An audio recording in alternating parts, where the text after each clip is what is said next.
What is up, everybody? It is Zach from App Premier Soccer Investing coming at you with yet another SlabStox FC YouTube video.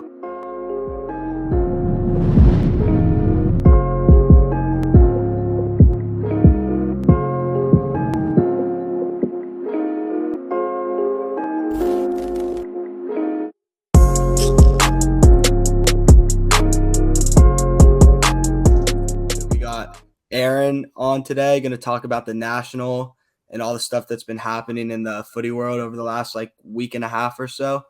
So let's get into it. Hey, it's been a lot. It's been a lot for a week and a half. Yeah, it's been a heavy couple of weeks. It's been a good couple of weeks too.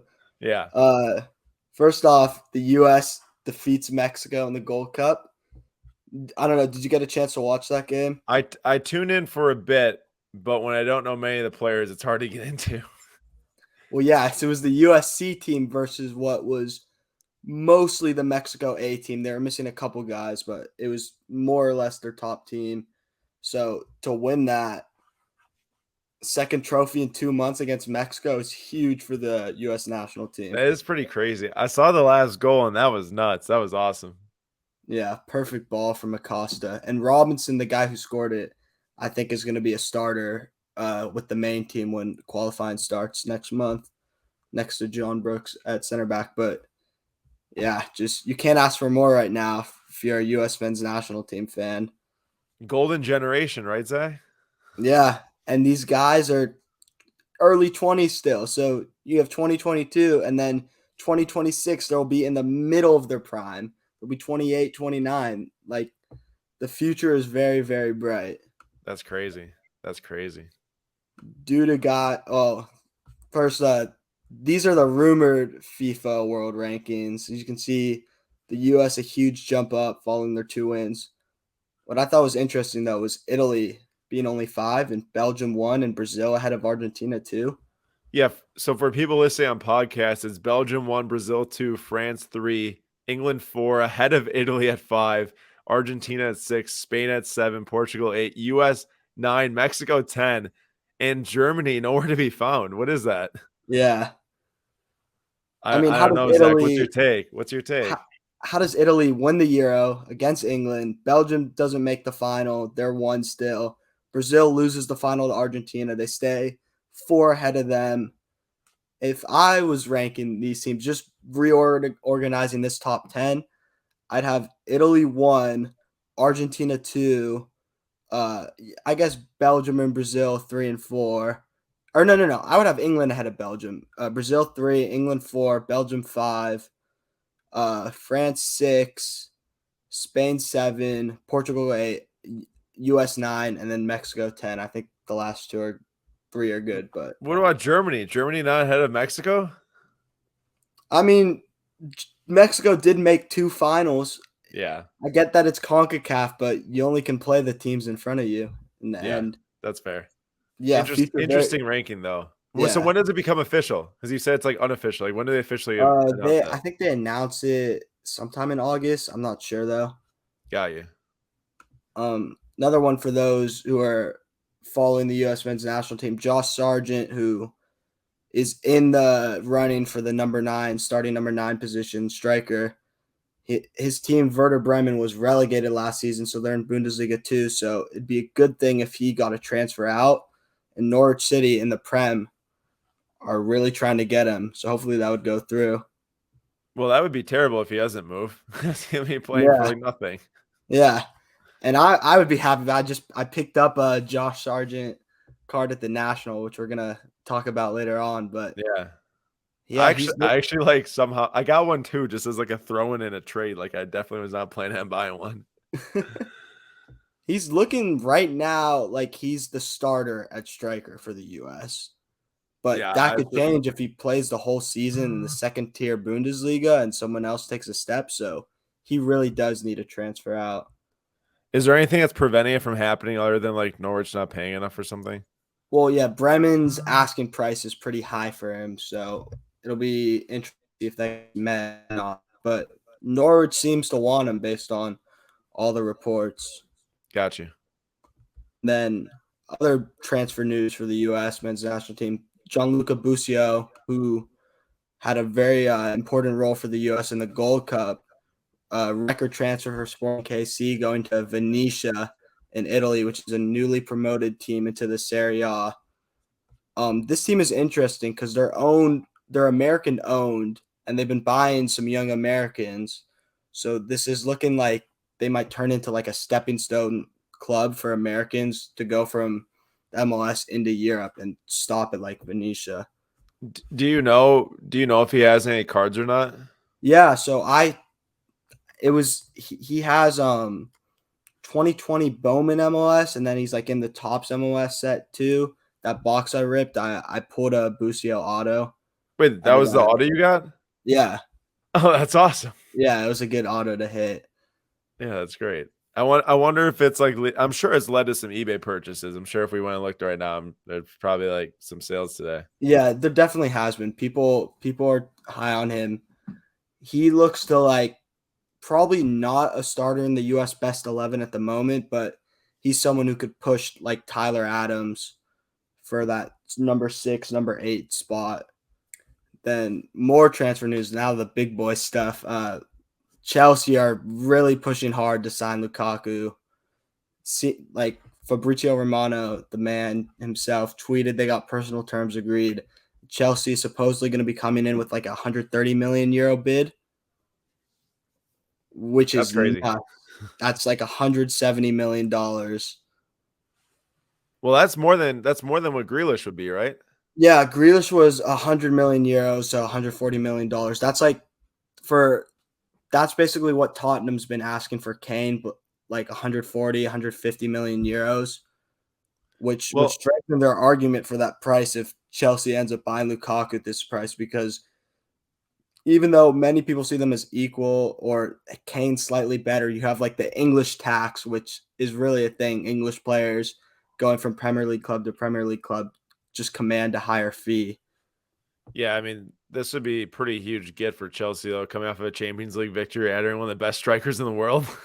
Yeah, I would definitely help Mount's cards, Lukaku's cards, Pulisic's cards, because you put him in this team, they can really make a run for both the Premier League and go for the UCL again too.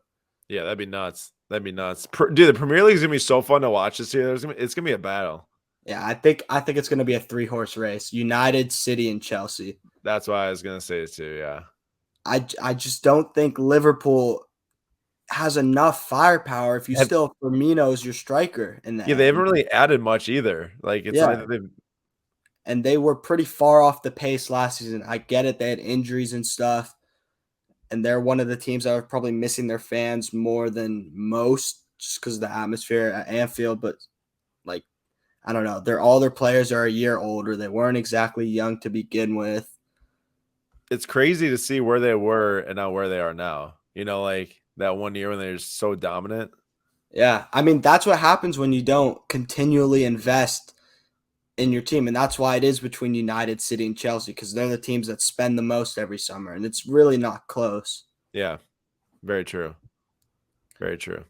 Like you have City, who's going for Kane now too, and this has been not great for me as a Tottenham fan. Kane's now skipping training, which is I was gonna text you about that. I forgot to. yeah, it's not a good look. You in the end, you're under contract for 3 more years. You signed a 6-year contract in 2018. I get So, you want to move. I get sounds a you lot want to like win Aaron trophies. Rodgers. Yeah, but you have to respect the terms of your contract. Yeah, that's crazy. That's crazy. I don't get not showing up to training. I feel like it's like if they don't make a move for you, they're not going to type of deal, right? It's like if they don't make a Well, move, you're gonna be stuck there. So so there's an interesting wrinkle in it. City plays Tottenham first game of the season, is that like the 13th or something? the 15th, I want to say. Yeah. And Kane really does not want to play in that game, and that's so he's pushed everything back. Like by the time he has his COVID test and isolation when he gets back to England, that he would only have like 2 days of training with the team or something. So like they can't play him. That's weird. That's super weird.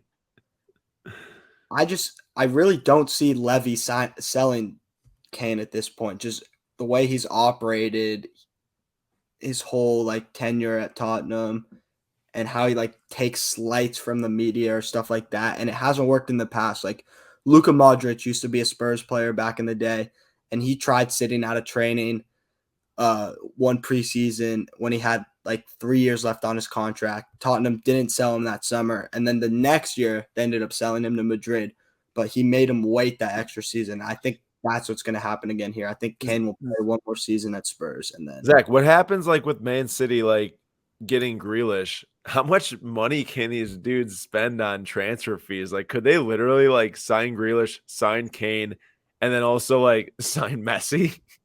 well, supposedly Messi, they're probably not going to sign. They're prioritizing Kane. But the problem is there were these financial fair play rules, and City had gotten punished for it. They'd been hit with a 2-year UCL ban that Yeah, was announced, what was it, like 8 months ago? And then they appealed it to the highest court, the Court of Arbitration for Sport, and they won and basically wanted to pay like a couple $1 million fine, and that was it.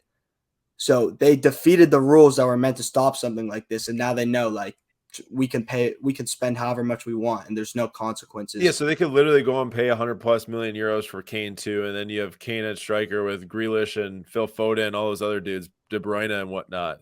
Yeah, I mean that's what happens when you're owned by a country like That's they are. crazy. Yeah, They can, what are they owned by? Like Saudi Arabia or something? yeah, the Sheikh Mansour, he's like part of the royal family, and he's the owner, but he has access to the trillions of dollars in wealth that the Right. country has. So What oil rich clubs is what they call them.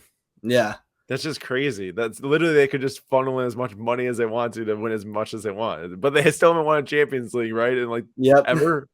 yep. Like But that's like why you see Chelsea's gearing up to spend the money they're going to spend on Lukaku after spending so much last summer, because they know if City beat the rules, then the rules don't apply to them either, yeah. and they can spend however much they want. And Abramovich, the Chelsea owner, is always willing to spend. So if Chelsea signs Lukaku, are we just out of the running for Haaland like for this summer? Obviously this summer, but like next summer too then for Yeah, sure. so I like maintain been saying like for months, even when it wasn't popular, that Haaland was not going anywhere this Yeah, I summer remember you saying that. That was good. That's a good take. because the way that his contract was structured, so he has an 80 or like a 70 or 80 million euro release clause that activates next summer, but no release clause this summer. So Dortmund was free to ask the 180 million euros that they were asking for Haaland. But even then, it really didn't make much sense for them to sell him, because making another quarterfinal run into the Champions League, which you can reasonably expect them to do with Haaland, is worth about 120 to 140 million euros. And then qualifying for the next season's Champions League is worth a minimum of 80 or 90 million euros. So Right. it makes more sense financially for them to keep Haaland. So, but yeah, Yeah. Chelsea's not out of the running, I would have to say, for Haaland if they sign Lukaku. Right. That would make him either go to City if City hasn't signed Kane, or like United, or to Madrid or Barca if they I can was get gonna their say, what finances. about Madrid or Barca? Yeah, if they can get their finances in order, which Madrid, it looks like they probably will be okay by next summer, but they're also going to be trying to sign Mbappe too, and I don't know if they're going to have enough for both of them. What if they both went to Barca and Madrid, like vice versa, whoever goes where? That'd be crazy. That'd be so awesome. Take the baton from Messi and Ronaldo and Yeah, really make Mbappe Haaland again. dude, that'd Like be the La so Liga. sick. That'd be so good for the card market, I feel. Yeah, that'd be amazing. But I just Barcelona we have to talk about now, and Messi is such a mess financially. So La Liga restricted them from like completing the deal because they were like over their wages in total or something like that. Yeah, so La Liga has a rule. I think they're the only league with this rule, is they have like a salary cap based on how much money the club pulled in prior years, and transfer outgoings and incomings and stuff like that, and the amount of debt the clubs have. And since Barcelona is over €1 billion in debt, that and they have lost tons and tons of money last season because of COVID and the stadiums being empty and all that and due to terrible transfer spends over the last couple of years, like dropping Dembele 100. for like 120 some million or whatever. Yeah, 40 million on Malcolm, who like played for the club twice and left. All the money they spent on Coutinho, all of that, they just they're already having trouble registering their other signings of this summer, like Depay and Aguero and all that stuff. And they're having trouble agreeing with like professional contracts for the players coming out of their academy too. They just La Liga said no for them to sign Messi. How But how sad is that they're like literally one of the top 5 richest clubs or most valuable clubs, I should say, like, or actually I meant sports teams in the world. Are they worth like 4 or 5 billion or something like that, but yeah, they can't get their finances in order? yeah, because the previous president Bartomeu basically ran them into the ground. That's crazy, man. That's But crazy. And then yeah, you see the Messi. all-time great Messi like pretty much have to leave because that. Also, how mad do you think Barcelona is because they wanted to join the Super League where they wouldn't be restricted by La Liga just to now have La Liga take Messi away from them? Like, Well, I think it's stupid from La Liga to enforce this rule in regard. Like, I get it that it's their rule; they want to enforce it, but who's their most marketable dude, asset? I know La Liga is going to be hurt so bad by him going. Like, I have no reason to put ESPN Plus on now, Yeah, Like, it's I mean, crazy. you have all these TV rights deals and stuff. Messi was going to sign for 5 more years for Barca. That keeps people watching La Liga, and they're saying no to that now. I don't think it makes sense. Like, Yeah. supposedly, people are saying that this is a pressure tactic from Barca by announcing that they're trying to get La Liga to cave the rules and let Messi rejoin the team, but it doesn't seem likely. Well, It would dude, seem, straight up the Barcelona Instagram account and stuff started to post all these like farewell videos and stuff. I'm like, geez, this is kind of sad. Like, yeah, it is sad. Like, this seems a lot more likely to me at this point than Messi playing for Barcelona, PSG, going to link back up with Neymar. Pochettino's an Argentinian, the manager. He's Di Maria's over there. Like, they have the money to afford his wages too. so my guy Oren is telling me that if Messi goes to PSG, that Mbappe is gone right away. That they can't keep both. It's too late in the summer to sell Mbappe though, I See, that's think. why I was asking. He said you'd be surprised like how quickly this stuff moves. Like, I'm definitely not doubting him at all, but I'm not sure. Like, that'd be crazy if like they sold him that quickly off after that. Who knows? I have no idea. I can't see it because Madrid doesn't have the money this summer to spend the 100+ million Well, for and Mbappe. clearly Barcelona doesn't if they can't re-sign Messi, right? Like, there's no Yeah. way they could sign them right now. Tyler was saying he thinks that Messi will go to Liverpool. He's been saying that. I don't see Liverpool spending that money. Chelsea Yeah. won't because they're signing Lukaku. But what if they pull the Lukaku offer sheet off the table? Is that even possible? And then offer Messi? Chelsea? Yeah, well, yeah. Is that even possible to like I mean, pull they that and could then in theory, but it seems like they're going to close this Lukaku deal tomorrow. Probably yeah. I is mean, what's you been. don't want to miss that too because there's still that chance that La Liga brings Barca back or Messi back to Barca, Yeah, and then you don't have Lukaku either. and I think the transfer window ends on the 31st. So I, I think we're going to see PSG this season with Neymar, Mbappe, Messi, Di Maria, Icardi, Is that Ramos, Messi, and Ramos on the same team. Zach? Is that the best team of all time? It's one of the most talented teams of all time for sure. I think PSG is going to win the Champions League, and I think this will be Messi going to PSG is huge for the card market because it means a lot to his prices, to Mbappe's prices, to Neymar's prices. Dude, what I mean, I think that'd be sick for him to play with all those guys, but it would be kind of cool to see him in the Premier League, like on NBC every Saturday and Sunday type of deal. Yeah, I mean that'd be amazing because you can't really watch the French league No, in I the mean U.S. it's difficult to. I mean, I don't want him to be on Man City. I also don't think he's going to land on Chelsea, so I don't really know where else he would go. Go to Tottenham. We just signed an Argentinian center back.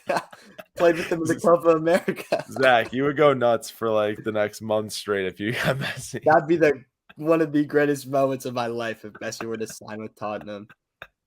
Kane comes back, Messi comes on board, and Zach just is living. We might win a trophy if that happened. That'd be crazy. That'd be crazy.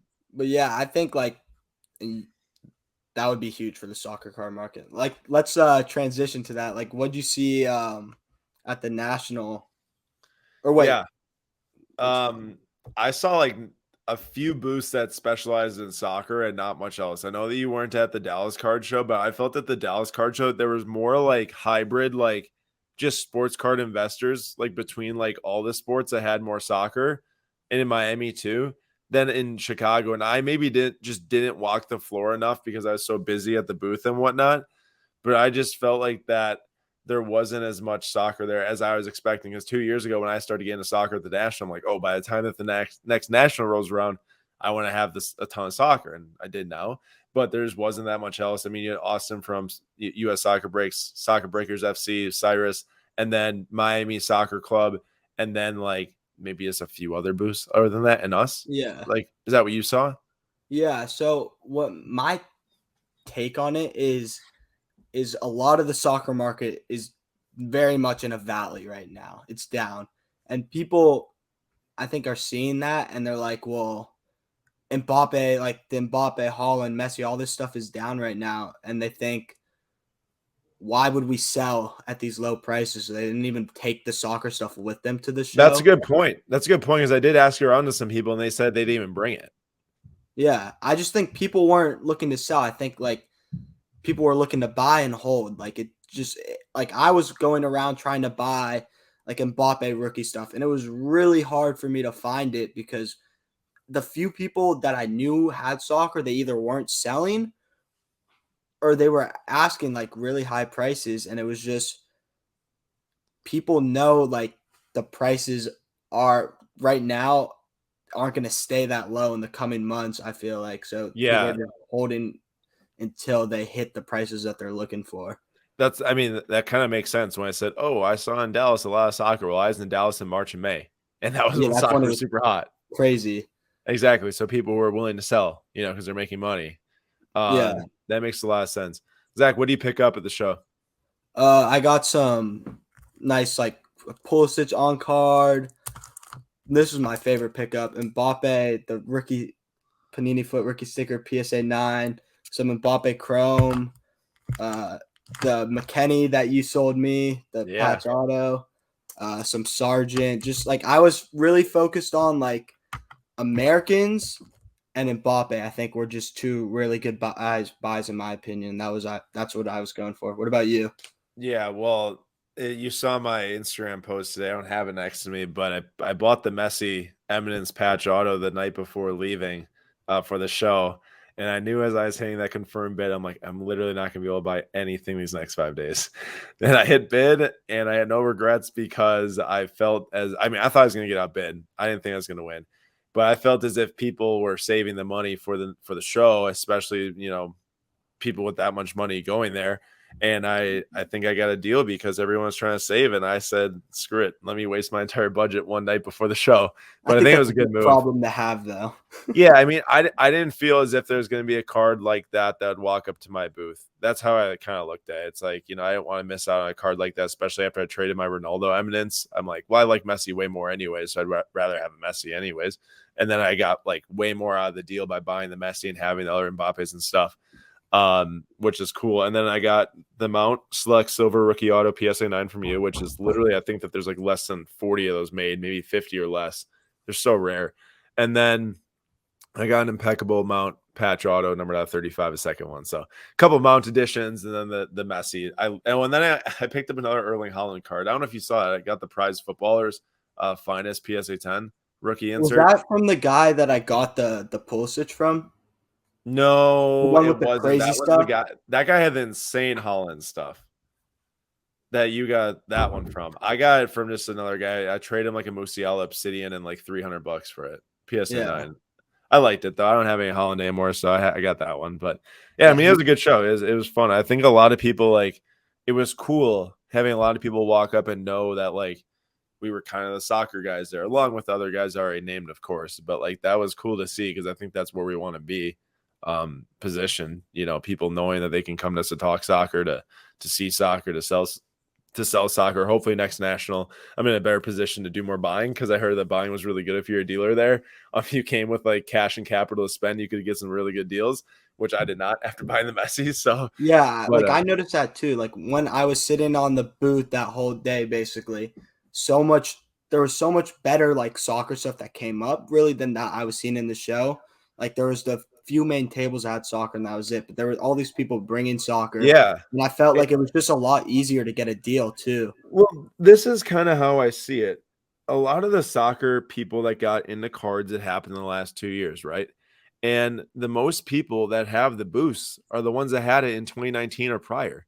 So unless those people like just got into soccer because other people are getting into soccer or because they actually like soccer themselves, then they wouldn't really like get much more soccer to the show unless it's someone like me or someone like US Soccer Breaks and Soccer Breakers FC and stuff, or someone that actually went out and purchased a booth from someone else like secondhand.